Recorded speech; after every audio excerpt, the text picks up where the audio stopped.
She called it genocide. She claimed millions are starving, but then she tried to cancel a Jewish business owner on Zoom and ended up walking into a buzzsaw of facts.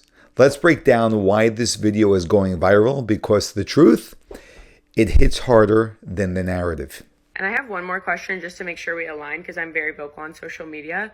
When I looked you up, it did mention that you were a part of the IDF in the past, and right now with the Gaza, the genocide in Gaza, I just want to make sure we're aligned ethically in terms of what we believe in. So if we're not aligned ethically, I'm totally okay with that, but I just kind of wanted to get your opinion before I made an assumption about what I saw in your history in the past. I'm very, very proud Israeli. I'm very, I was in the IDF, as you mentioned, for 6 years. Mm-hmm. I go to Israel 3-4 times a year. So I'm very, I'm not call myself political. I will call myself I'm very ethical person for sure.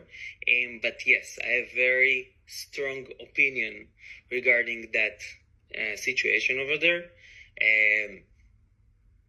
So right. If you want to ask me anything, you can ask me. I will be very, very straightforward. I just want to make sure that we're aligned ethically in terms of that there is a right and a wrong in terms of genocide, and unfortunately. So okay, just and again, I think it's great that we talk right now. I think the word that you saying, genocide, for me, it's so hard personally, when people even think or use this kind of word. Because as a person, and again, I've been to Gaza. I don't know I assume you never been there. Well, I do have friends that are from Gaza. No, I mean, but you personally, no, but I appreciate that there's like a dialogue. I think we just probably have different dynamics in terms of, like, you use the word situation, I use the word genocide. Unfortunately, there are millions starving, but I appreciate that. I think, this is good that we did a Zoom interview. I just personally don't think I'm the esthetician for you, just because right now I work at a very different salon.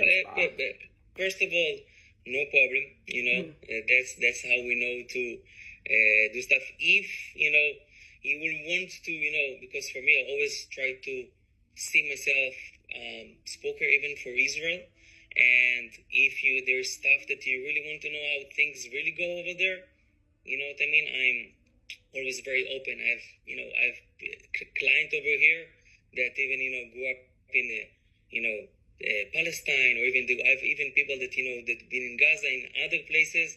And today there's so much information that people getting from media and other places that is so wrong, that I think any person need to be very, very open-minded and really listen and learn from people that actually living the situation and really know about. But this is it's totally different discussion. It's not any. Yeah, I just wanted to get into it. I mean, I do know people from Gaza, and I've watched the live streams, and I've seen the news, and I'm like a very informed consumer. So I appreciate the time for the interview, but I'm just not the esthetician for you. So Thank you. You're welcome. The recording has stopped. Yeah, this is classic. And this comes with youth, if I may say that.